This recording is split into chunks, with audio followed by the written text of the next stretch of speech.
Quelle est la place du rêve dans la fabrication des films? Comment une idée rêvée par un cinéaste devient-elle réelle?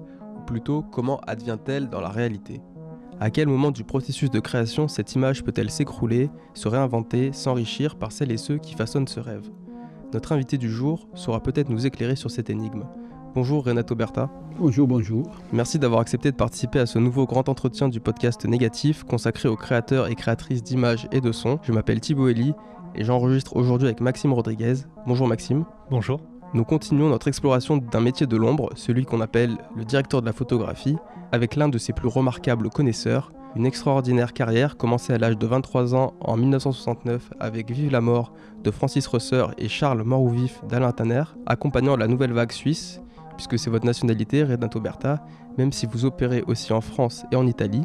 Nous ne pourrons pas citer tous les films dont vous avez signé l'image puisqu'ils dépassent la centaine, mais mentionnons tout de même les immenses cinéastes que vous avez épaulés, Jean-Marie Straub et Daniel Huillet sur presque tous leurs films jusqu'au dernier, Jean-Luc Godard sur Sauf qui peut la vie en tandem avec William Lubchansky, Louis Malle pour Milou en mai et Au revoir les enfants, pour lequel vous avez reçu le César de la meilleure photographie en 1987, Alain Resnais sur 4 films dont Smoking, No Smoking et On connaît la chanson, Manuel de Oliveira sur Voyage au début du monde et Guébo et l'ombre notamment, ou encore, pour les citer, Robert Guédiguian, Claude Chabrol, Patrice Chéreau, André Téchiné, Amos Guitaï, Benoît Jacot, Paul Vecchiali, Éric Romer, Jacques Doyon, Daniel Schmitt, Alexandre Astruc et plus récemment Philippe Garrel dont vous avez signé les derniers films, notamment Le sel des larmes, sur lequel nous reviendrons en longueur. Alors Renato Berta, mettons-nous au travail et explorons l'image de cinéma à travers votre parcours de cinéphile et d'opérateur, et bien plus encore avec vous dans ce nouveau grand entretien de Négatif. Alors avant toute chose, Renato Berta, quel mot utilisez-vous pour décrire ce que vous faites dans la vie? Oh là là, c'est compliqué. Je crois que le mot le plus près de un peu comme on considère mon métier, c'est la collaboration, c'est-à-dire que on met à disposition les connaissances, toutes les connaissances que j'ai, mais qui ne sont pas nécessairement que des connaissances strictement photographiques, mais c'est en tout cas lié à la prise de vue. Tu vois ce que je veux dire? La prise de vue, ce n'est pas seulement photographique, c'est-à-dire que ce qui fait qu'une image existe, la photo évidemment joue un rôle essentiel, mais après il y a toute une série de métiers qui couvrent tout cela, je dis, le décorateur, le costume, le maquilleur, directement sur le plateau, plus des bonnes relations avec le bon Dieu, si on tourne beaucoup en extérieur.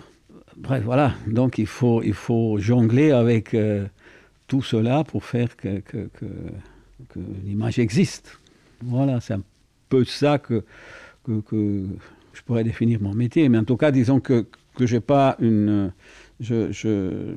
je pars pas dans ce métier en ayant un discours strictement photographique.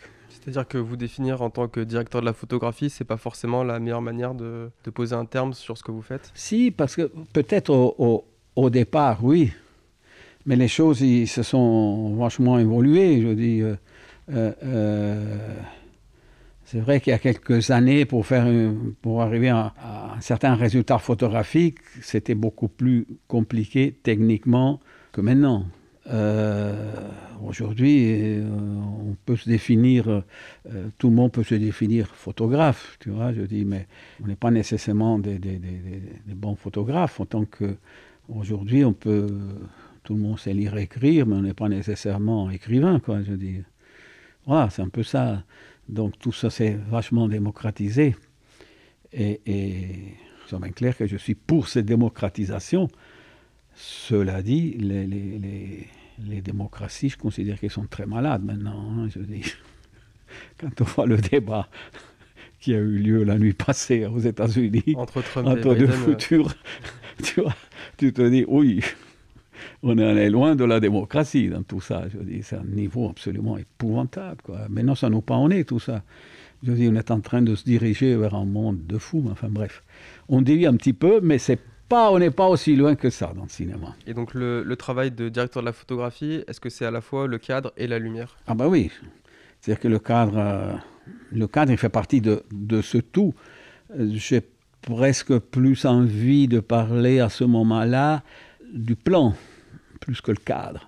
C'est-à-dire que mon métier, il existe le moment que des plans existent. Voilà, j'ai un peu la tendance à penser ça.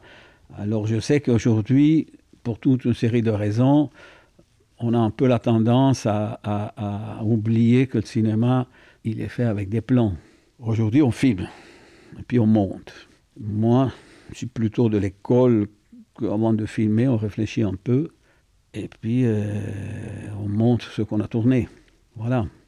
Donc, mais ça implique comme ça toute une conception de cinéma qui n'est pas seulement une conception liée à notre métier directement, quoi. Ça, c'est sûr. Est-ce que vous faites une distinction entre l'image et le plan? Mais si. L'image, enfin, maintenant, mon Dieu, il faut voir qu'est-ce qu'il dit le petit Robert à ce sujet. Il dit, mais bon, je considère une image qui va au-delà du cinéma, mais dans le sens beaucoup plus large. Mais c'est clair que quand je parle d'image, moi je signe souvent les films images, évidemment l'image de cinéma, c'est pas une image reproduite sur un temple en Arménie, quoi. Je dis, non, c'est pas ça. Enfin, ça aussi, ça peut être une image. Donc, et le plan, c'est beaucoup plus spécifique au cinéma, quoi. Voilà. Est-ce que je m'explique? Oui. Bon, mais ça, là, on rentre un peu dans des problèmes, disons, d'ordre sémiologique qui sont vraiment intéressants, mais bon, il nous faut du temps pour développer ça. Et sur un autre problème de définition, qu'est-ce que vous donneriez pour quelqu'un qui ne connaîtrait pas le métier de directeur de la photographie? Comment est-ce que vous pourriez l'expliquer? Très simplement, j'aurais plutôt la tendance à me dire que tout ce que vous voyez à l'écran, ça passe par moi. Voilà. Je considère qu'un directeur de la photographie, il est responsable de la fabrication de l'image jusqu'à étalonnage fini. Et malheureusement, après, quand on tire des copies de série ou DVD ou je ne sais pas quoi, là, on n'est plus très responsable de ça, malheureusement. Mais disons, jusqu'au moment que la série elle est mise en chantier, jusqu'à ce moment-là, on est responsable de l'image. Donc, ce qui ne veut pas dire que le résultat de ce qu'on voit à l'écran, c'est pas seulement mon travail, c'est le travail de tout le monde. C'est pour ça que c'est très difficile aujourd'hui, je pense, de définir une fois pour toutes nos métiers. Ça dépend des metteurs, ça dépend des scénarios, des metteurs en scène, de ce qu'on filme, voilà, et tous les paramètres qui rentrent en considération ici, enfin, ils sont nombreux, quoi, les paramètres.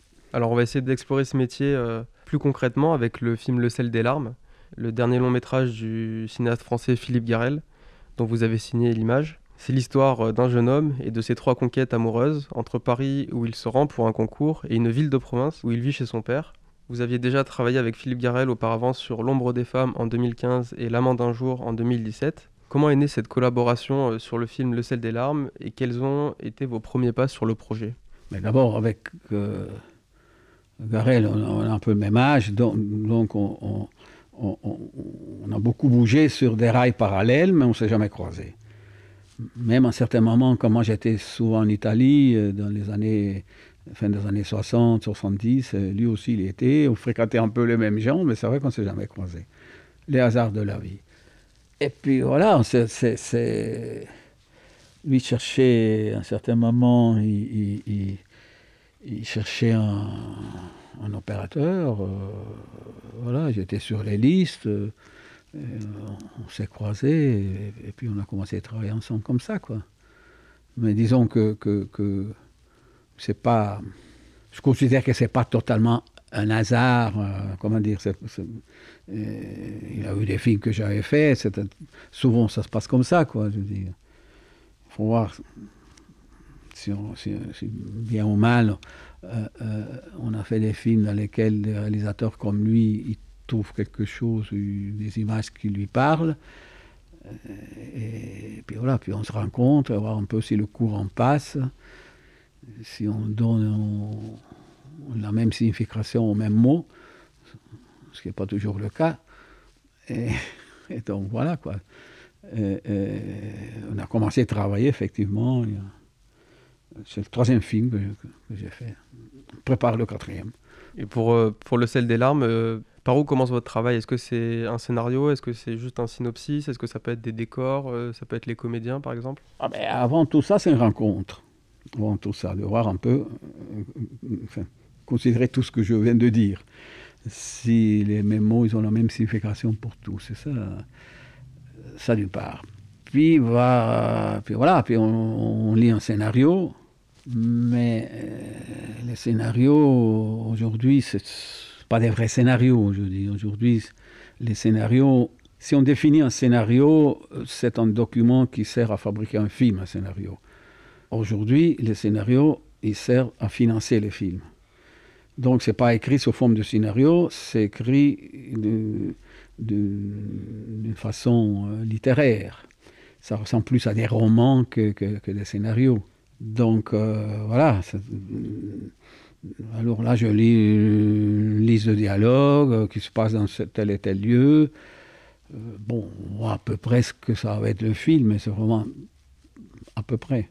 Mais c'est pas encore le film, vraiment pas. Donc, voilà, une fois que tu as lu le scénario, tu dis, bon, la phrase qui me vient tout le temps dans ces cas-là, je dis, bon, qu'est-ce qu'on a fait de ce scénario maintenant? Voilà. Et c'est là où on voit le cinéaste, où on connaît le vrai cinéaste, parce que même des fois, on rencontre des cinéastes qui te parlent de scénario, qui te font un catalogue d'intentions, allez, je vais faire ci, je vais faire ça et tout, et puis toutes ces intentions, ils disparaissent dans le brouillard. Tu vois, je dis, donc, on n'en parle plus. Enfin, moi, je considère que le cinéma, il se fait là, tu vois, je dis, c'est le rapport qu'il y a entre un scénario et ce qu'on veut en faire de ce scénario. Et ça, c'est pas évident. Ça, c'est pas évident, parce qu'il faut réunir toute une série d'éléments, les temps, les comédiens, en fait, tout ça. La liste, elle est très longue, là, évidemment. On est d'accord. Dans vos premières discussions à propos du sel des larmes avec Philippe Garrel, quels ont été ces choix, ces indications, peut-être ces discussions que vous avez pu avoir sur les intentions du film? Déjà, on a parlé un peu de certains films que lui, il aime bien, et voir un peu si déjà les goûts, ils sont sur la même longueur d'onde. Lesquels, par exemple? Des films qui vont de City Girl au film de Fassbinder, enfin, c'est pas très très large, quoi, je dis, ou même des images, en certains moments, même une image qu'il y a sur Paris Match, je dis, d'une façon ou d'une autre, elle peut être intéressante. Dit, tiens, voilà, c'est plutôt cette couleur-là qu'un autre, c'est plutôt, en l'occurrence, c'était pas des couleurs, mais c'était des gris. Enfin, tu vois ce que je veux dire. Donc du coup, comme ça, organiser toute une série d'affirmations autour d'images que bien ou mal déjà existent. Et après, il faut essayer de faire exister d'autres images par rapport aux intentions. Alors là, ça dépend des décors, ça dépend des comédiens. Qui c'est les comédiens? Ah si, Clotilde, oui, je ne connais pas. Bon, moi, en général, j'aime bien connaître les comédiens avant. Une chose que je déteste, c'est de commencer des films avec des comédiens que tu ne connais pas, quand tu arrives au premier jour, je dis bonjour, je dis ça ne sera pas, quoi. Je dis, il faut déjà les connaître, et en les connaissant, hop, il y a des idées qui viennent. Mais autant qu'en faisant des repérages dans certains lieux, il y a aussi des idées qui viennent. On voit très très vite si certains lieux, c'est des galères ou pas, si c'est compliqué ou pas, bêtement, techniquement, juste tu vois, les possibilités qu'on a d'éclairage. Si on arrive dans des appartements qui a des scènes très longues, et l'appartement, il y a un plafond qui est à 20 cm au-dessus de la tête des comédiens, c'est sûr qu'il va y avoir des problèmes. À un moment ou l'autre, je dis, s'il faut faire passer des lumières et mettre une perche, voilà, déjà techniquement, Donc, tu peux écrire tout ce que tu veux, mais si tu trouves des décors comme ça, voilà, et comme ça de suite. C'est-à-dire que là, on rentre dans une phase pragmatique. Ben, je considère que c'est à ce moment-là que les films se font. C'est là où se déroule l'essentiel par rapport au tournage. Est-ce que c'est la phase de préparation la phase de préparation, elle est vraiment très importante. Je dis, ça définit le film. Mais maintenant, je viens de parler de problèmes extrêmement pratiques, techniques, si on veut, mais qui conditionnent bien ou mal, appelons ça l'esthétique. Je ne suis pas sûr que c'est le terme le plus juste.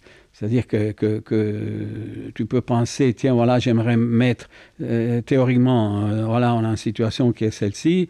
L'idéal, ça serait de mettre un projecteur là, puis tu arrives sur place, ben non, ça ne marche pas.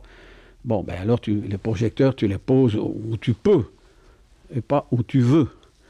Et donc, du coup, inévitablement, ça te conditionne le résultat final de l'image. Donc après, c'est les astuces, l'expérience, l'organisation du plan, bien évident, si la caméra se balade dans toutes les humides ou pas, enfin bref, voilà. Et ça, bon, c'est une approche et c'est une philosophie qui se met en place à ce moment-là. Et c'est plus de la technique, mais c'est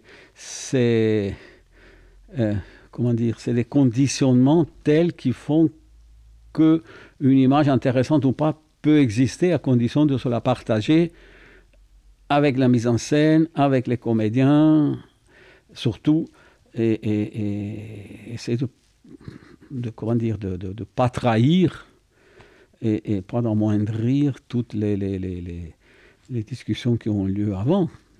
Voilà. Donc on avance un peu sur un fil, un équilibre, donc il faut déplacer la barre un peu sans arrêt. Sans arrêt. Mais je trouve que c'est ça qui est intéressant, quoi. Et c'est pour ça qu'un film, il se fait vraiment, à mon avis, en repérage. Et à propos de la préparation et des comédiens, les acteurs et actrices du film ont été castés au sein du Conservatoire d'art dramatique à Paris. Il y a eu 1 an et demi de répétition avec Philippe Garrel, des scènes, ce qui est assez spécial. Est-ce que vous avez été présent à ce moment-là? Oui, Celle des larmes, je ne connaissais pas les comédiens. Et puis, bon, c'est vrai que comment dire, Philippe, il a travaillé beaucoup les samedis, tranquillement, sur certaines scènes, commencé à bien connaître les comédiens. Et c'est vrai que ça, c'est un atout absolument phénoménal, je dis, parce que ils arrivent, les comédiens sur place, qui sont déjà chauds. Enfin, disons que toute une série de choses, ils sont déjà bien digérés, tu vois ce que je veux dire. Et donc, il y a pour eux, il faut juste trouver à l'intérieur par rapport à tout le travail qu'ils ont fait avant, de le mettre en espace. Et là, Garrel, il fait des répétitions avec les comédiens. Attends, c'est peut-être bien si ça c'est là, mais non, mais là tu t'es assis là-bas, c'est peut-être intéressant. Enfin bref, voilà, on avance beaucoup comme ça. Il veut faire ça avec les comédiens, il va être tout seul avec les comédiens, ce que je trouve ça bien. Et après, nous on intervient, quoi. Mais on a déjà des idées à peu près de lumière, mais ce sont juste des idées. C'est pas des fois il faut changer totalement de direction. Tu vois, à la place de tourner vers le nord, on tourne vers le sud. Je dis, ça arrive. Donc voilà, quoi, il faut être prêt à. Mais il y a quand même un changement, en changeant complètement, c'est quand même beaucoup plus facile quand certaines choses ils sont déjà claires, toute une série de choses ils sont déjà claires avant. Je considère que dans le cinéma, surtout dans la préparation, il faut se poser des problèmes sans nécessairement tous les résoudre, parce qu'on ne peut pas les résoudre tous, mais il faut se poser toute une série de problèmes. Et c'est clair que quand les problèmes, on se les posait, ils sont là. Mais à un moment ou l'autre, il faudra les résoudre.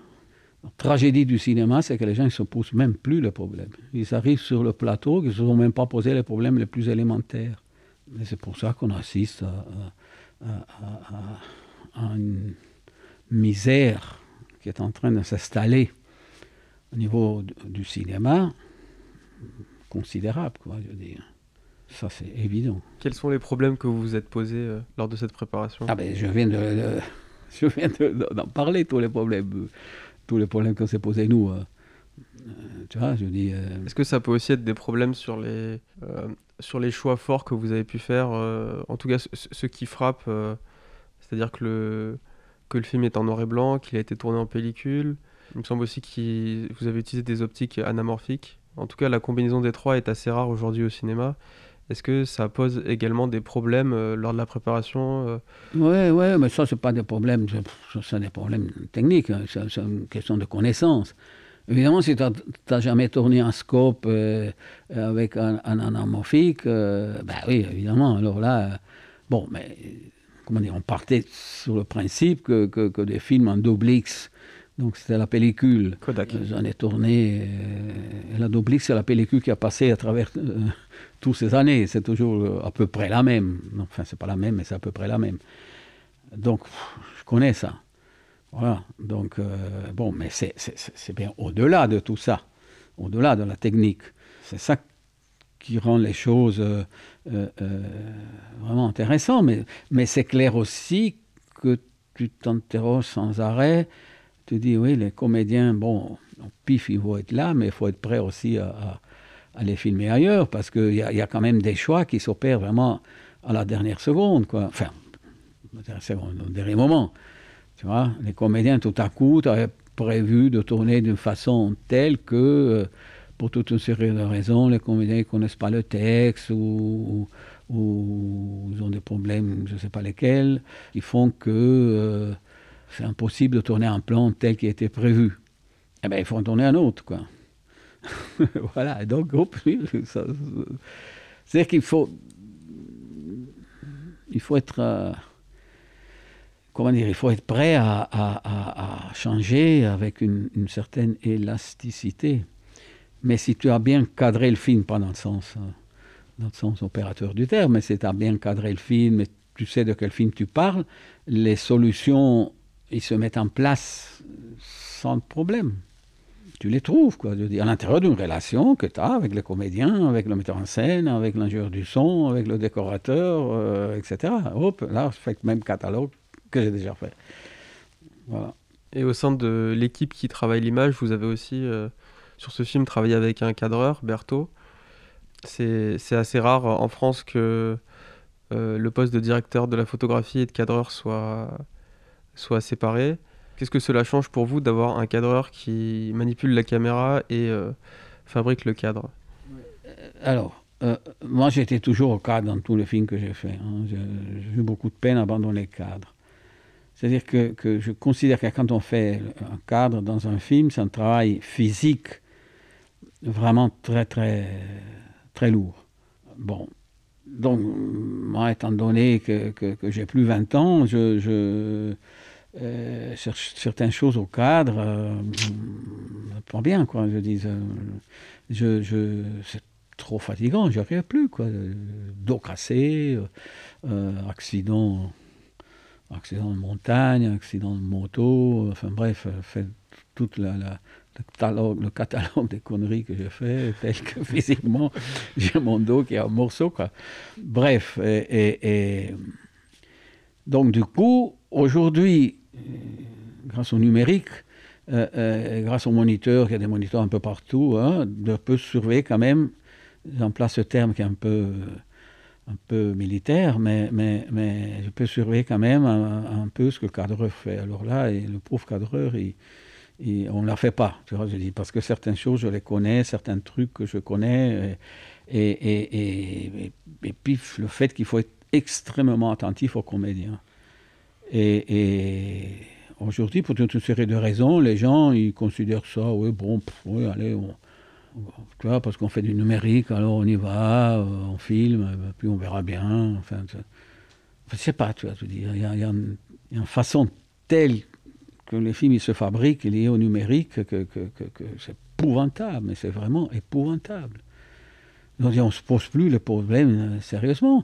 Et c'est pour ça que je suis d'accord même avec avec Philippe, le fait de tourner en pellicule et faire une seule prise, j'aime mieux dire que le moment que la caméra elle tourne, c'est vraiment un moment de concentration maximale qui est vraiment évidente. Sauf qu'en numérique, je ne sais pas, on fait comme ça, oui, je suis rentré, le micro, on refait. Allez, c'est-à-dire qu'il y a une espèce de laisser-aller qui s'installe et que je suis désolé, on voit à l'écran, on le voit, qu'il y a un à peu près-isme qui se met en place à tout niveau, Donc, théoriquement, pour moi, le numérique, c'est un support.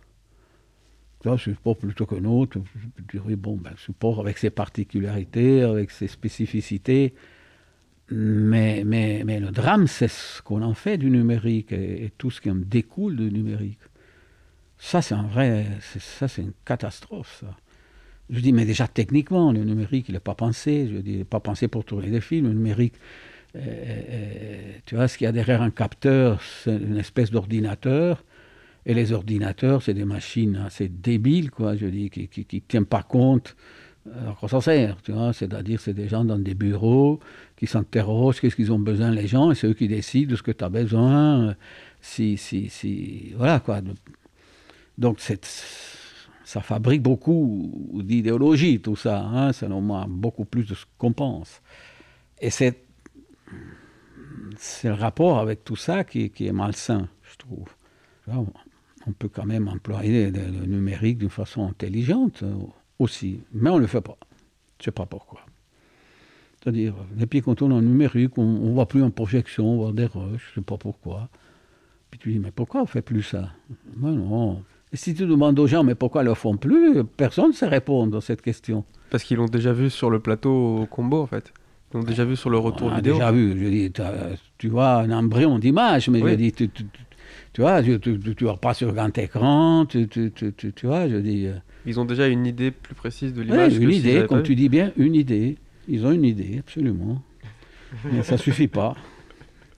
Alors, si on considère que ces idées, ça suffit, c'est ce qui est le cas de la profession aujourd'hui.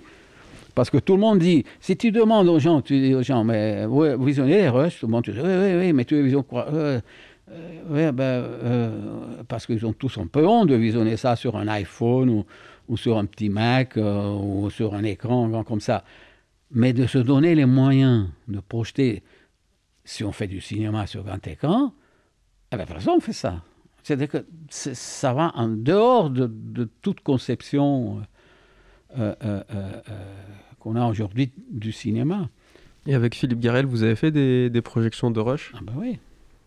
Et qu'est-ce que ça apporte à l'équipe le soir de voir les images? Ça, il faudrait que tu poses la question aux opérateurs que tu interviews. Aux opérateurs, pas seulement aux opérateurs, à tout le monde. Je dis, si on considère qu'on fait du travail et qu'on est tous parfaits, et qu'on ne fait pas d'erreurs, et qu'on est des génies, et qu'on est très arrogants, ça va, tu vois. Mais si on s'interroge un tout petit peu, si on est un peu sensible au métier des autres, je considère que le cinéma, si on n'est pas sensible comment dire, à tous les métiers qui font, je répète, qu'une image puisse exister, si on n'est pas sensible à ça, chacun fait son boulot, on s'en fout de ce qu'il fait l'autre. Voilà, résultat, c'est les films moyens et qui n'ont pas un grand intérêt. Dans les films de Garrel, nous on est en négatif, on essaie d'avoir des positifs 35, des copies de travail, parce que maintenant il ne peut plus monter, mais le premier film que j'ai fait avec lui, donc L'Homme des femmes, il a encore monté de façon classique, avec une table de montage, avec du son magnétique perforé, des images, des pellicules, quoi. Eh ben non, tu ne peux plus monter ça. Tu ne peux plus. Ah oui, non, mais en plus, nous on voyait des rushs en 35.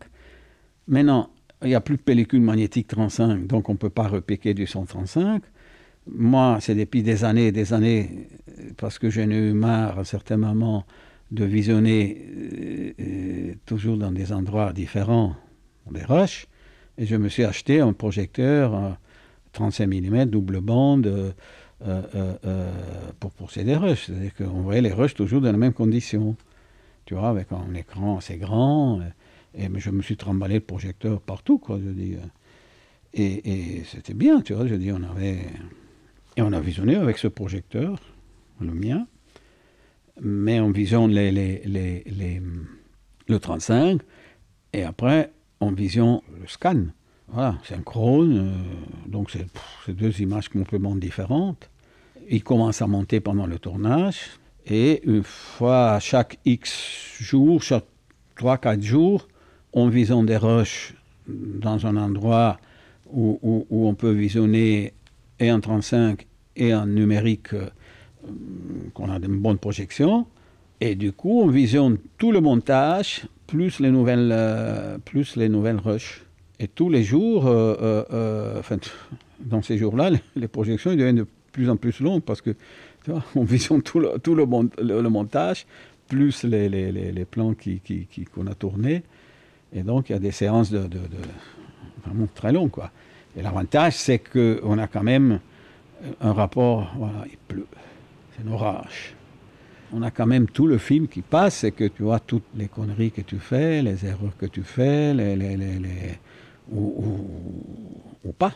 Enfin, tu vois, je dis, tu as quand même un travail que tu peux juger, quoi. Je dis, c'est pas quelque chose, tout le monde se complimente, tu vois, oui, c'est formidable, enfin bref, oui, d'accord, très bien. Une fois qu'on a dit ça... Et vous, ça vous permet d'ajuster votre lumière les jours suivants, de faire des choix différents? Par exemple, je dis... J'aime pas que tu dises ma lumière, parce que c'est pas ma lumière. La lumière du film. Oui, on a juste le tir sur certaines choses. Je dis, tiens, voilà, là, je me suis pris ce risque-là. Dans ces cas-là, il faut le prendre un peu plus...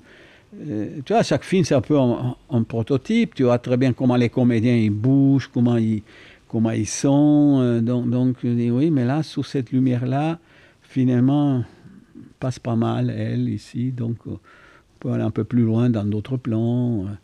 Tu vois, je dis, il y a toute une série de choses qui sont liées vraiment aussi à la connaissance que tu as des comédiens. Parce que des fois, quand tu tournes des essais, chose que j'ai fait, quand tu tournes des essais, c'est pas... Tu vois, je dis, tourne la tête à droite, tourne la tête à gauche et tout, c'est pas grand-chose, quoi. Mais c'est toujours intéressant de tourner des essais avec des comédiens quand ils ont un texte, quand ils sont confrontés à un texte, où tu vois le rapport qu'ils ont avec le texte, et du coup, c'est un rapport aussi à la lumière, quoi, je dis ça. Et à propos des comédiens, j'ai lu une interview de l'actrice Oulaya Amanra, qui joue l'une des 3 amoureuses du film, et elle a parlé de la relation avec vous sur le plateau, en disant qu'elle voyait que la lumière que vous aviez créée, Renato Berta, je cite, montrait des choses d'elle sans qu'elle ne fasse rien, et que vous lui avez indiqué qu'il fallait qu'elle sente la lumière. Comment est-ce que vous avez travaillé avec elle? Qu'est-ce qu'elle a dit Elle a dit que vous lui avez indiqué qu'il fallait qu'elle sente la lumière. Qu'elle pense. Qu'elle sente. Ah, qu'elle sente la lumière. Qu'elle sente la lumière. Ouais, qu'elle sente la lumière. Ouais, alors, je ne suis pas sûr que je lui dis tel que le dit elle. Je ne suis pas sûr que je me suis exprimé qu'elle sente la lumière.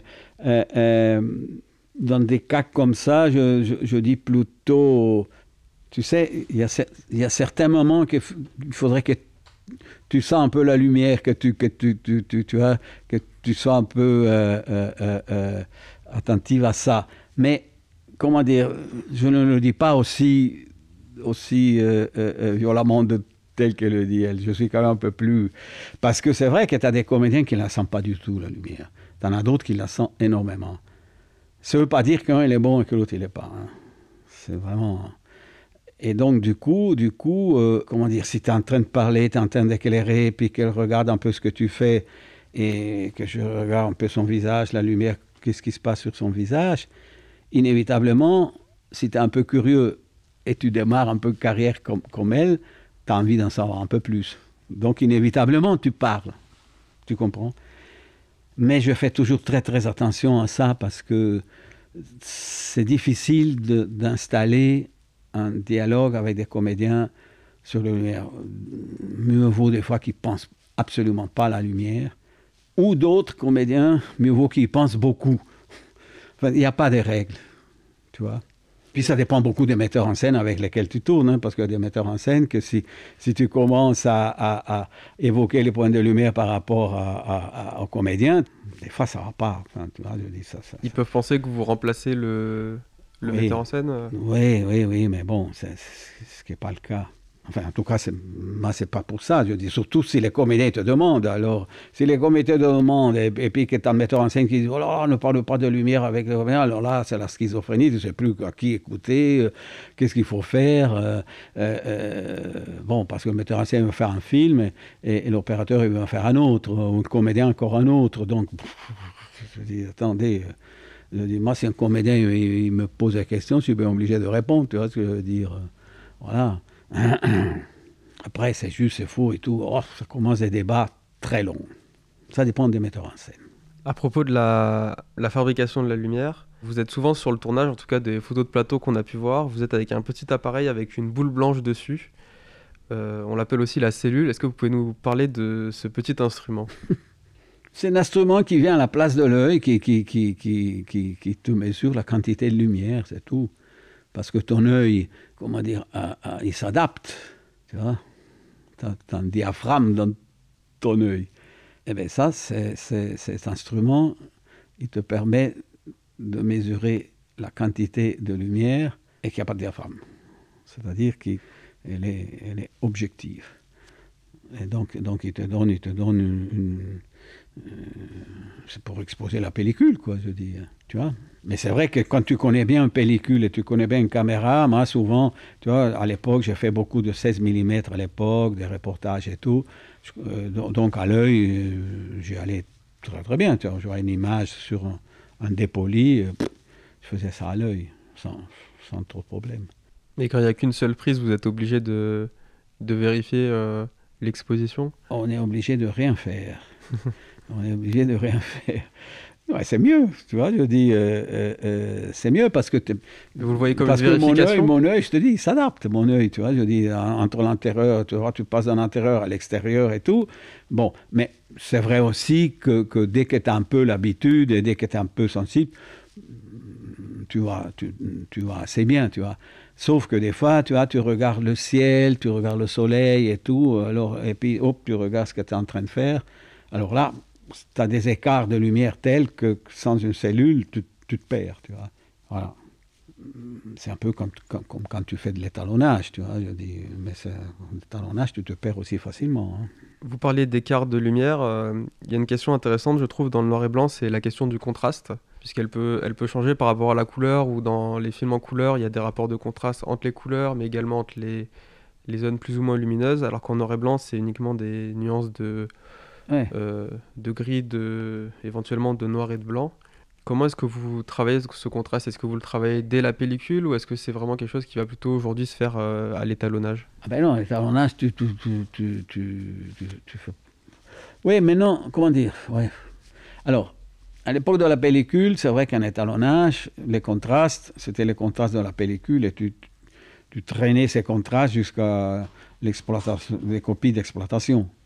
Le contraste, il était donné pas le négatif, pas le positif, les bains de développement, tout ça, ça changeait le contraste, tous ces éléments-là. Donc il fallait, comment dire, tu étais tout le temps confronté au contraste, mais que tu dominais un peu aussi la prise de vue avec les lumières, mais pas seulement. C'est-à-dire que tu avais toute une série de paramètres standardisés, mais que tu n'avais pas tout le temps le contrôle. Chose qu'avec le numérique, étant donné que tu peux changer beaucoup les contrastes, même en prise de vue, et tu peux les changer jusqu'à l'étalonnage, d'une part, et la latitude de pose est telle, tu vois, entre les écarts entre la partie la plus claire et la partie la plus dense, ils sont tels que là, tu es beaucoup plus libre du point de vue contraste. Voilà. Tu es beaucoup plus libre, mais tu es aussi libre... tu risques de faire n'importe quoi, de partir dans tous les sens. Alors, moi, c'est vrai qu'avec l'éducation du photochimique, le contraste, c'est quelque chose qu'on contrôle le plus possible à la prise de vue. Alors, ce discours du contraste, il est valable aussi en couleur. hein, c'est-à-dire le contraste des couleurs, naturellement, qui génère après la saturation, etc. Mais enfin bref, là on rentre dans un terrain un peu plus compliqué, surtout avec les mots. C'est toujours un peu compliqué. Mais si tu veux, le contraste en couleur, on a le contraste chromatique et le contraste des densités. Donc on a grosso modo, deux formes de contraste avec lesquelles on s'exprime.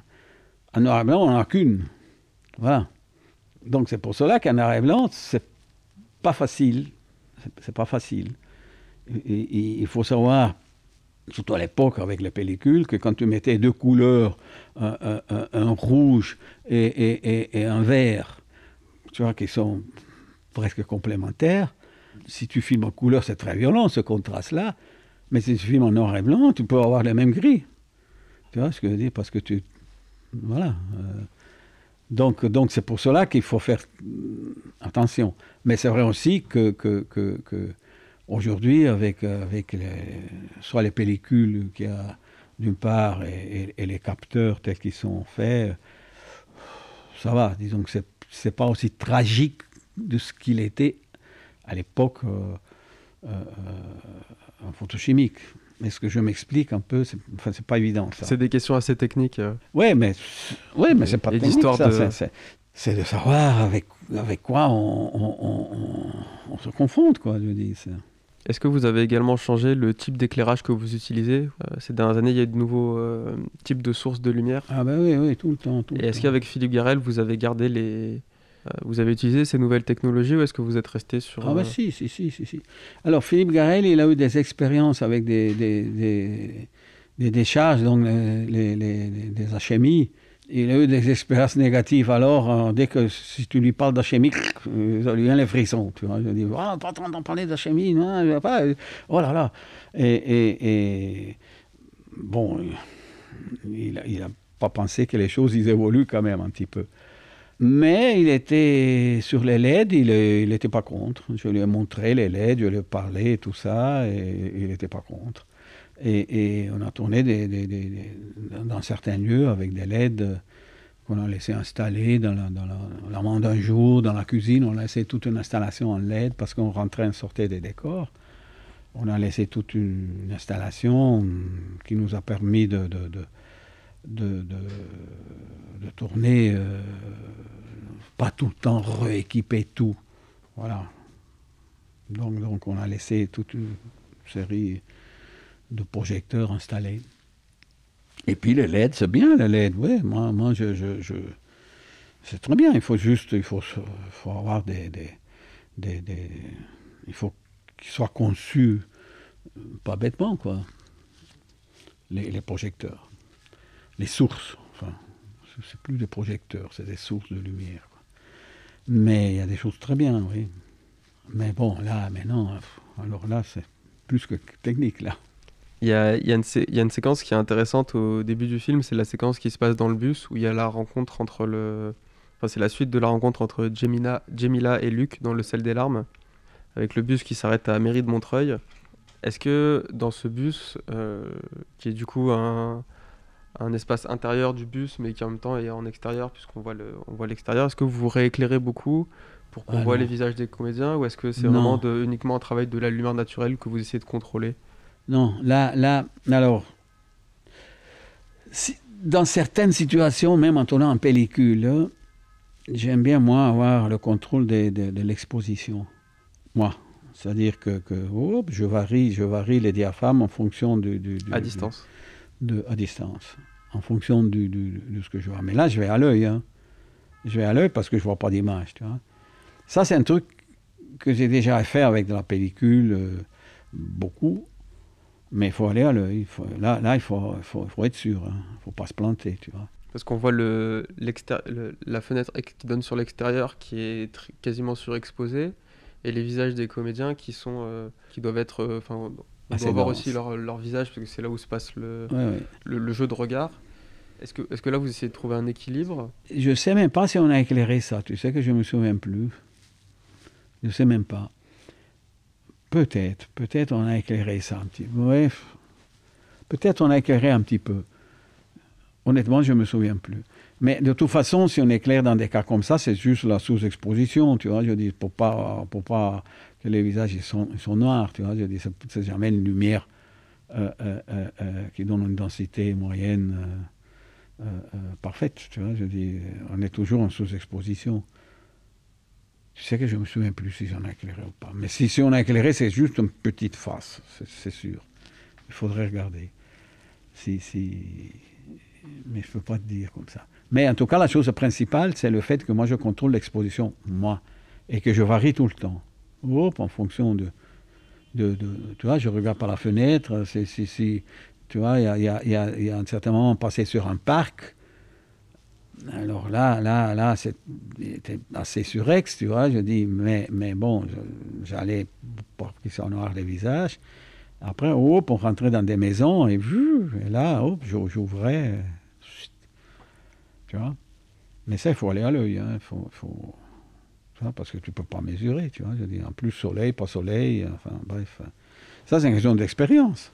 Est-ce que sur ce type de film, comme Le Sel des larmes, vous avez des moyens importants en termes d'équipe d'électriciens, qui donc sont les personnes qui s'occupent des sources Qu'est-ce que tu entends par important? Explique-moi. Est-ce que vous avez les moyens est-ce qu'on vous donne les moyens techniques dont vous avez besoin, ou est-ce que vous avez un peu moins que ce que Moi, j'ai jamais eu de problème de moyens. Jamais, dans tous les films que j'ai faits, jamais eu un problème de moyens. Comment est-ce que vous établissez la liste, par exemple, des sources dont vous avez besoin? Tu fais la liste. Est-ce que c'est un dialogue avec la production? Est-ce que c'est un dialogue avec le chef électricien? Est-ce que c'est simplement vous qui choisissez? J'en reviens à la préparation. C'est que pendant la préparation, tu vois les lieux, tu vois le film, tu le définis, au fur et à mesure qu'on avance dans la préparation, et bien, il y a une liste de matériel qui sort automatiquement, tu vois ce que je veux dire? Bon, et c'est la liste de matériel qui est cohérente avec les temps qu'on a, avec l'équipe qu'on a. Ça ne sert à rien d'avoir 4 camions de matériel si on a un électricien, tu vois ce que je veux dire? Voilà, donc on sait très bien que... Puis des fois, même quand on a beaucoup de matériel et qu'on a des lumières comme aujourd'hui, tu as vu, tout à l'heure il pleuvait, maintenant il y a le soleil, tu vois, dans l'espace d'une demi-heure. Eh bien là, tu peux avoir 20 camions de lumière. Si tu es à l'extérieur sur une plage, je dis là, tu ne fais rien.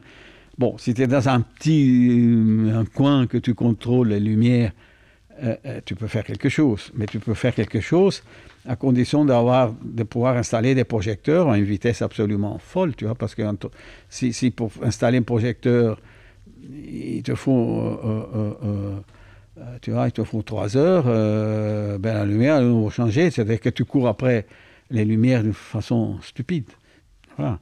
Donc, ça aussi, c'est une question de dialogue que tu as avec le comédien, avec la production et tout. Après, il peut y avoir des moments que si tu as une fois que moi j'ai fait une liste de matériel, c'est le matériel qu'il faut pour faire ce film. Voilà. Et si les gens ils veulent pas ce matériel, mais je dis très bien, tu sors tout le matériel que tu veux. Je dis mais c'est pas pour moi qu'on fait la photo. Je dis c'est pas pour faire plaisir à moi. Si les gens ils comprennent pas ça, ben c'est pas mon problème ça. Alors je dis écoutez, si vous voulez de mauvaises images, que vous préférez avoir des mauvaises images, ben faisons de mauvaises images. C'est pas à moi. Donc moi j'ai jamais eu ce problème là, tu vois. Mais par contre, je veux dire à quoi ils s'exposent les gens, tu vois ce que je veux dire. Je peux te raconter des exemples, tu vois. Je dis, j'ai tourné dans un film, un metteur en scène qui m'avait demandé d'équiper tout un lieu, tu vois, dans lequel on tournait dans plusieurs pièces. Et les producteurs, ils n'ont pas voulu. J'ai dit, attends, maintenant le metteur en scène me demande... En plus, le metteur en scène, c'était la production. Enfin bref, le metteur en scène me demande une chose. Le directeur de production, tu ne veux pas.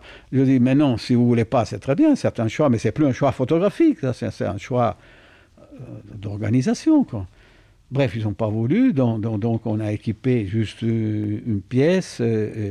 Dans les autres, on n'a rien mis. Après, démonte la pièce, remonte à côté. Le metteur en scène qui me dit, mais attendez, pourquoi démonte ici? Parce qu'on revient ici.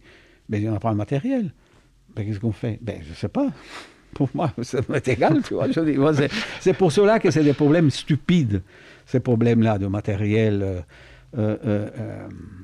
Alors, il existe à l'intérieur d'un discours installé où chacun fait son travail sans penser aux autres, alors là, oui.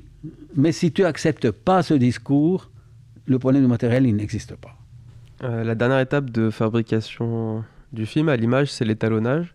Est-ce que sur un film comme Le sel des larmes ou les films de Philippe Garrel sur lesquels vous avez travaillé, le fait que le film soit en 35 mm, donc qu'il soit scanné pour passer à l'étalonnage numérique, est-ce que ça change la manière dont vous allez ajuster ou conformer ou Totalement. transformer l'image? Totalement.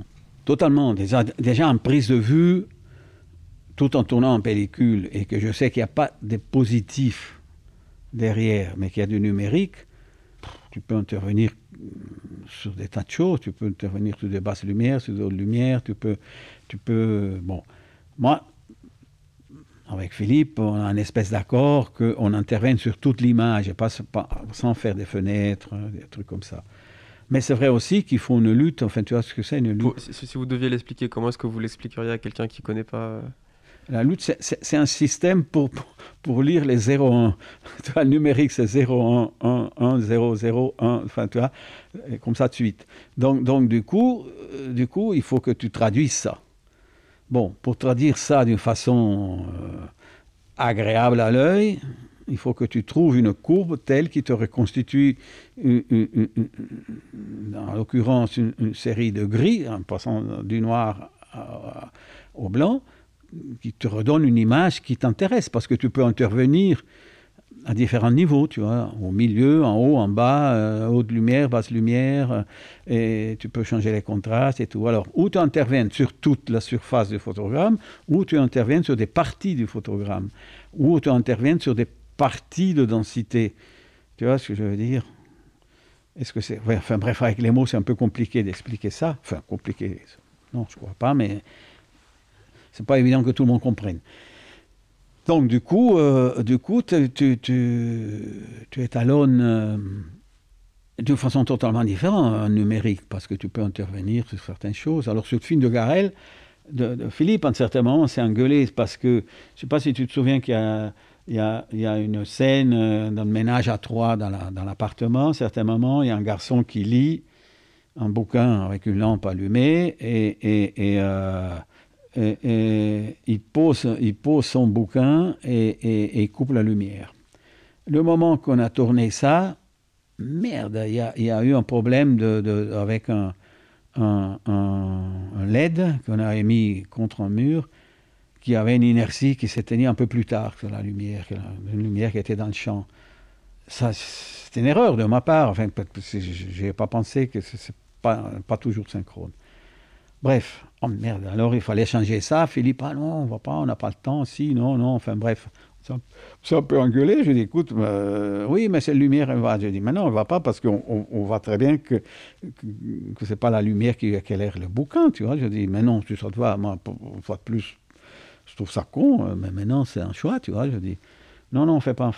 Après, en projection, on me dit, ah oui, non, effectivement, il manque de la lumière. Mais je te dis, ben oui, évidemment, il manque de la lumière.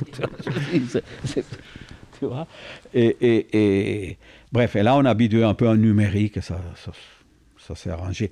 Je savais qu'on pouvait le faire en numérique, voilà. Je savais très bien, tu vois, là parce que... Mais si on était en pellicule, on n'aurait pas pu, c'est sûr. Voilà. Bon, en plus de ça, c'est qu'on a quand même les contrastes, qu'on contrôle quand même les contrastes. Hein. Et on n'a pas changé beaucoup, parce que les contrastes, on les a assez contrôlés. On est contrôlé à la prise de vue, quoi, je dis. Qu'est-ce que vous faites entre deux tournages? Je coupe du bois pour la cheminée. Est-ce que vous allez au cinéma? Est-ce que vous allez voir des des alors là, expositions? dernièrement, il faut bien dire que dernièrement, j'ai une espèce d'inertie pour aller au cinéma. C'est fatigant. C'est fatigant parce que tout devient compliqué, tu vois, je vais faire la queue. Je me suis engueulé une fois avec... il faut faire la queue pendant une demi-heure sous la pluie au Luxembourg. Enfin bref, tu te dis, mais je comprends pourquoi les gens ne vont pas au cinéma si vous les traitez comme ça, tu vois, je dis... enfin, c'est triste. Non, aussi parce que je me suis installé, j'ai une maison aussi en Italie, je me suis installé une projection et numérique, tu vois, HD, je suis désolé, je dis la qualité que j'ai de cette projection, elle n'est pas pire que dans beaucoup de salles à Paris, quoi, je dis. Plus je prends la pub, je regarde les films que je veux, Est-ce que vous allez voir des films récents quand vous les regardez chez vous, ou est-ce que vous oui, allez alors les plutôt films voir des films de récents, mais ça patrimoine? j'ai toujours eu un peu de problèmes avec les films récents. J'aime pas trop le côté ah oui, oui, t'as vu mon film, alors qu'est-ce que t'en penses et tout. Pff, c'est un peu pénible. Non, non, j'ai pas vu, alors ça me dégage de tout ça. D'ailleurs, j'ai vu des films dernièrement de 5 ans, tu vois, je dis 4-5 ans, tu vois, je dis pour la première fois. Mais non, ça c'est vrai que je vais nettement moins au cinéma qu'avant, quoi, je dis. J'ai un peu honte. C'est un peu con, mais c'est vrai aussi que j'ai vu pas mal de films. C'est la raison pour laquelle je vais souvent dans des festivals. Quand on me demande, là, par exemple, je viens d'être juré dans un festival en Italie, et c'était très bien, quoi, je dis, parce que tu as à peu près une idée dans la sélection de films, de l'état de santé du cinéma, en tout cas, tu vois. Alors j'étais au Festival de Venise, j'étais juré, j'étais à Pesaro, j'étais à Camerado à Cannes, enfin voilà, quoi, je dis, ce genre de choses. Mais c'est vrai aussi que Cannes, c'est difficile d'aller voir des films. Je dis, c'est épouvantable. Il faut faire la queue, c'est terrible ça. Je dis, moi je peux pas. Tu vois. Vous parlez d'Italie, justement, vous avez étudié au Centre expérimental du cinéma, le Centro Centro Sperimentale di Cinematografia. Ouais. Voilà, vous parlez mieux italien que moi. Ouais. À Rome, dont sont sortis Michelangelo Antonioni, Nestor Almendros ou encore Vittorio Storaro, en plus de vous donc. Qu'est-ce qui vous a amené à cette école de cinéma et qu'avez-vous appris dans cette école? Qu'est-ce que j'ai appris dans cette école? Mais d'abord, c'était une école. C'était une école, c'était la seule école qui existait à l'époque. Il n'y avait pas d'autres écoles de cinéma. Il y avait des écoles un peu dans les pays de l'Est, mais c'est vrai qu'ici, commençait l'école Film und Fernsehakademie à Berlin. Je venais de commencer. L'école ici, l'IDEC. Mais vous avez choisi l'Italie. Ben, je suis allé en Italie simplement parce que j'ai des langues italiennes et que du coup c'était beaucoup plus facile pour moi. Moi je ne parlais pas un mot de français à l'époque, étant donné que je suis né en Suisse italienne. Donc voilà, c'était logique. Et puis bon, j'ai eu beaucoup de chance parce que bon, je ne pouvais pas faire la prise de vue, c'était la seule chose que je pouvais faire. Étant donné ma formation qui était quasi nulle, tu vois, je n'ai pas de bac, je n'ai jamais été à l'école, j'ai toujours détesté l'école. Voilà quoi. Donc c'était la seule école que je pouvais faire. Et puis je me suis présenté aux examens là-bas et il y avait 4 Italiens et 4 étrangers qui pouvaient admettre à l'école. Et je faisais partie des 4 étrangers. Et c'est vrai qu'en tant qu'étranger parlant l'italien, j'étais un privilégié par rapport à un garçon qui parlait que le chinois et d'autres qui parlaient l'arabe et qui ne parlaient pas un mot d'italien. Donc voilà. Je suis rentré relativement facilement. Tu vois. Mais j'ai eu beaucoup de chance, sauf qu'aujourd'hui, c'est plus possible ce genre de choses. Il y a tellement de gens qui viennent de tout azimut, tout le monde parle anglais, enfin bref, c'est très compliqué. En plus, le nombre d'écoles qu'il y a à chaque coin de rue, il y a 2 écoles de cinéma entre et honnêtement, je ne comprends pas, tu vois, je dis, en plus, ça ne font pas des cinéastes. Le discours des écoles de cinéma, il est long et compliqué.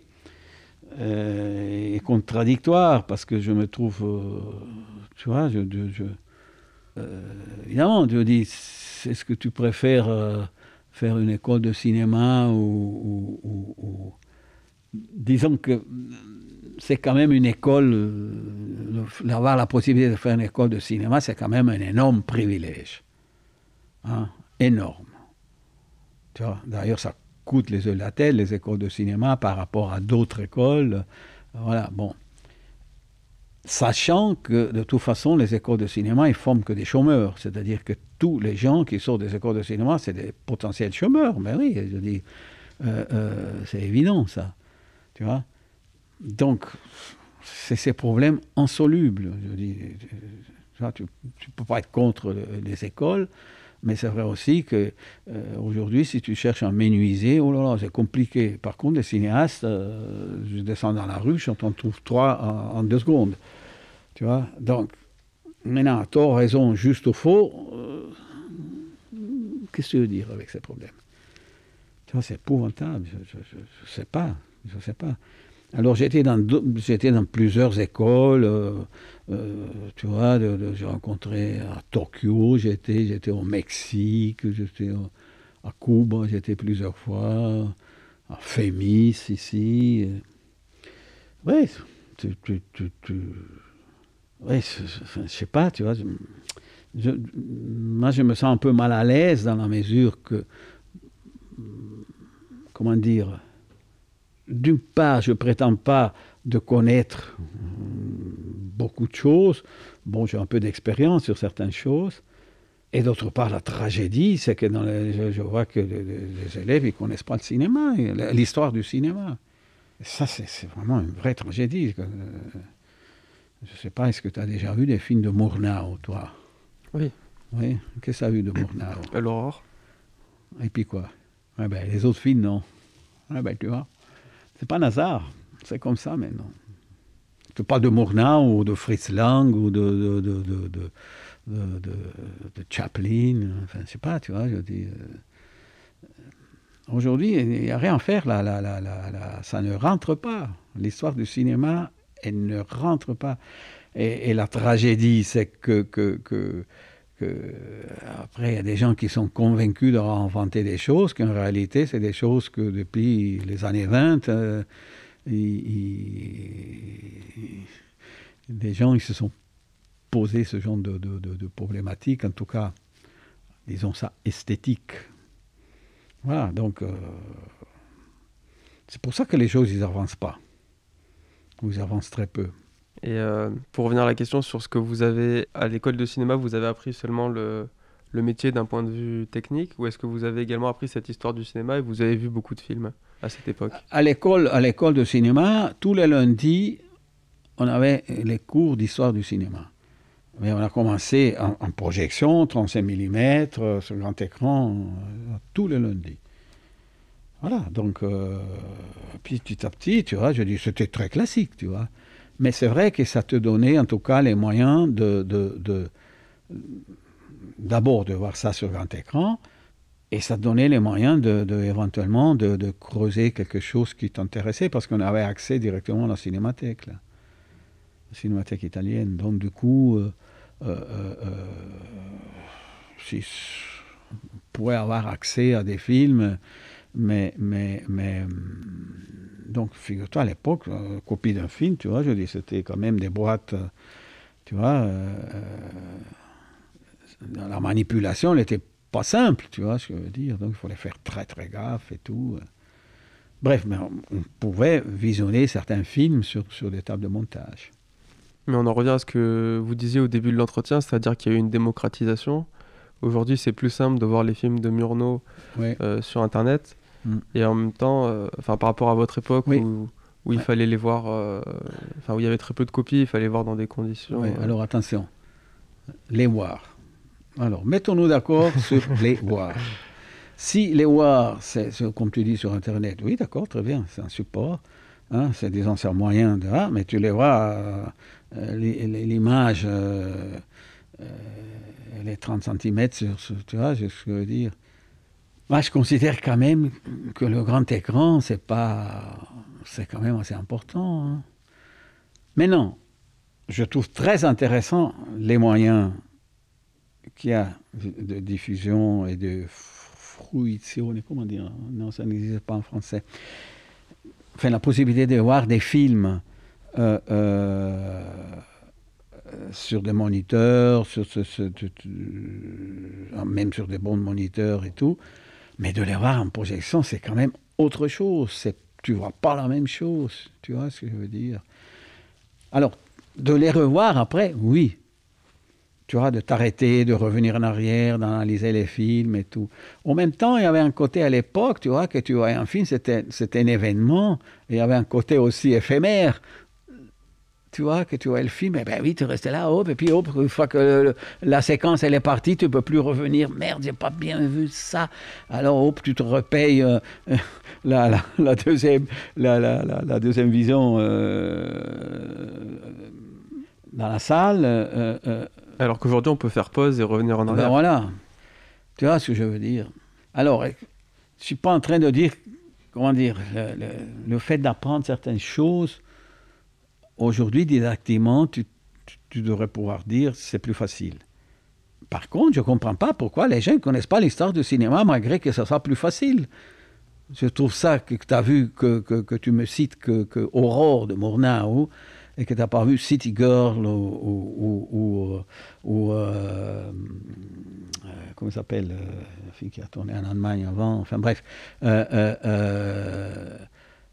y a quand même des choses qui sont vraiment essentielles et très importantes, tu vois. Je dis, mais quand vous parlez d'histoire du cinéma, vous parlez simplement de la période avant le muet, ou pour vous c'est également ce qui s'est passé mais qu'est-ce que tu as eu de films de Godard? J'en ai vu pas mal.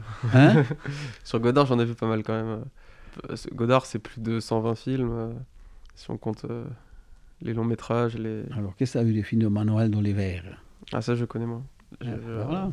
Mais en même temps, il y a... C'est-à-dire que... Il y a aussi tellement de films, c'est-à-dire que nous, on arrive... on est né dans les années 90, on arrive dans les années 2010, 2015 à commencer à regarder des films.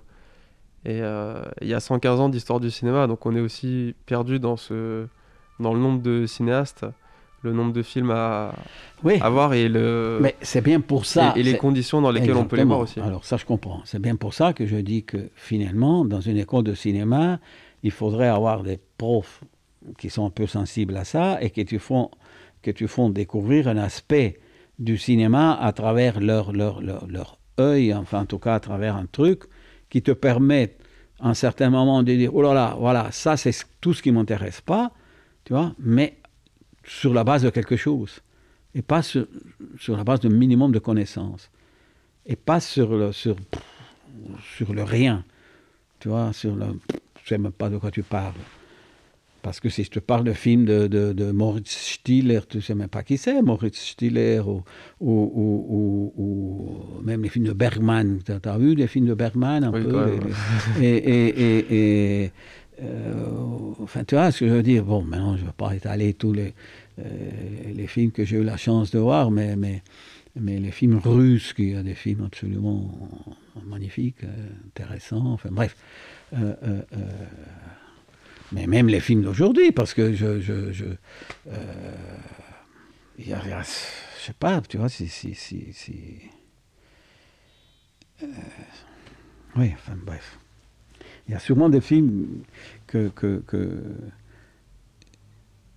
comment dire, qui méritent d'être vus et qui ne sont pas vus pour toute une série de raisons d'ailleurs. Hein. Je dis aussi des films modernes qu'on ne voit pas, tu vois. Je dis parce qu'effectivement, il y a un tel nombre de films que, tu vois. Mais c'est vrai aussi qu'on a un peu la tendance à voir tout le temps les mêmes films. Oui, moi aussi, tu vois. Je dis, moi, c'est vrai qu'il y a certains films américains que je le verrai 10 fois par jour, tu vois. Je connais par cœur et que j'attends le bon moment. Tu vois. Lesquels, par exemple? Moi, grâce au numérique, je me suis fait une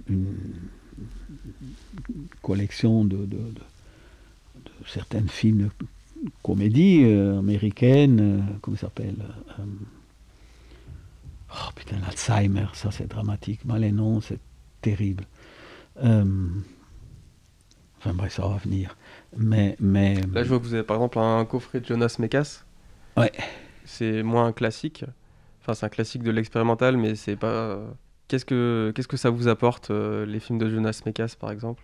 ben, ça m'apporte quand même la vision d'un monde de la part d'un cinéaste qui n'était pas américain au départ. Tu vois ce que je veux dire, qui sont quand même vraiment intéressants, leur vision d'un monde. Tu vois, je dis. Mais voilà, oui, ben bon, mais ça c'était. Et d'ailleurs, maintenant, ça y est, je rentre dans la phase de la mémoire. Comment il s'appelle, que le cinéma témoin de notre temps, tu vois ce que je veux dire. Donc du coup même les films qui sont pas les plus intéressants, d'une façon ou d'une autre, ils témoignent à quelque chose, ils témoignent de quelque chose, tu vois ce que je veux dire. Voilà. Mais voilà, Lubitsch, oh là là, les films de Lubitsch. Non, je me suis fait une indigestion de DVD, de films de Lubitsch, que c'est jouissif, tu vois, c'est un drôle que j'aime beaucoup, tu vois, je dis. Mais c'est vrai aussi que même des films très très peu connus de Lubitsch, c'était une époque du cinéma américain vraiment intéressante, tu vois, je dis, même plus tard. Il y a eu 20 ans de trucs fabuleux aux États-Unis. Tous les cinéastes qui partaient de l'Europe civilisée, qui partaient aux États-Unis, il y a eu des films vraiment bien, quoi. Ou même le cinéma italien m'intéresse beaucoup, tu vois, je dis, évidemment par affinité. Voilà. Et tu connais un peu les films de Rossellini? Oui, un peu. Un peu. Non, je ne te demande pas qu'est-ce que tu as vu, mais enfin, un grand cinéaste que j'ai connu, enfin bref. Vous l'avez connu à l'école à Rome? Mais parce qu'il a repris l'école à un certain moment. Il était devenu le patron de l'école. Je considère que dans les écoles de cinéma, tu vois, quand il y a des grands cinéastes comme lui, c'est formidable, tu vois, je dis, c'est vraiment bien, tu vois. Et je ne sais pas pourquoi, enfin, si, je pense savoir pourquoi les cinéastes, ils ne vont pas trop dans les écoles de cinéma. Enfin, c'est un peu ce qu'on disait tout à l'heure, voilà, c'est Marteau qui est parti. Comment est-ce que des jeunes aujourd'hui pourraient...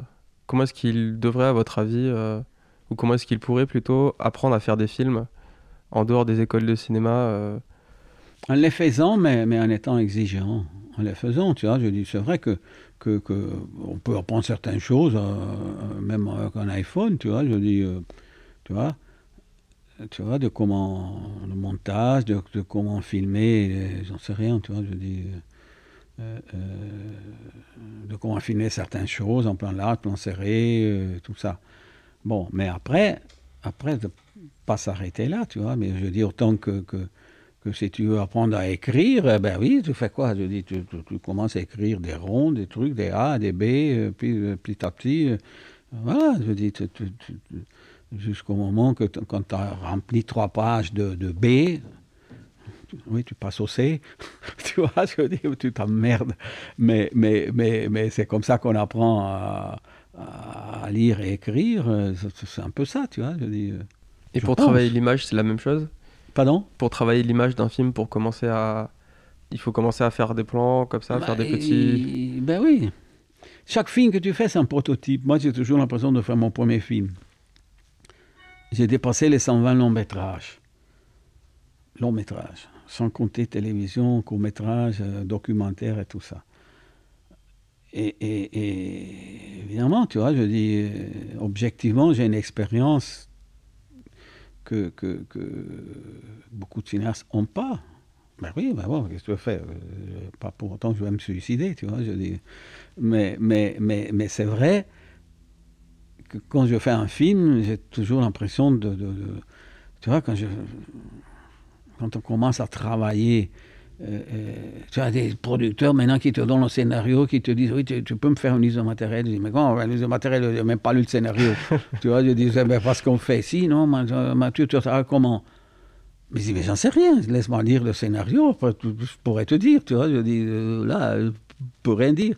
Tu vois, je dis, mais parce qu'il y a beaucoup d'opérateurs, je sais, beaucoup d'opérateurs qui tournent, ils font tout le temps la même image, et tu vois, je dis, ils choisissent pas, quoi, je dis, ils raisonnent en fonction de la photo et pas en fonction de ce qu'ils filment, pourquoi, comment, etc. Et du coup, est-ce que vous avez l'impression de vous être renouvelé également à chaque film, comme vous parlez de prototype? Mais on apprend toujours. On apprend toujours. Tu vois, ne serait-ce que